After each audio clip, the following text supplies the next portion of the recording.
just right, you're probably getting this idea of, okay, I need to be ready to make it easier or harder.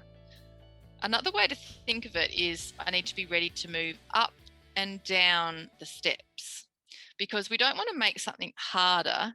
We just want to move to the level where it's still okay. Okay, so we think of it as moving up and down, and these steps are quite well defined in an articulation program.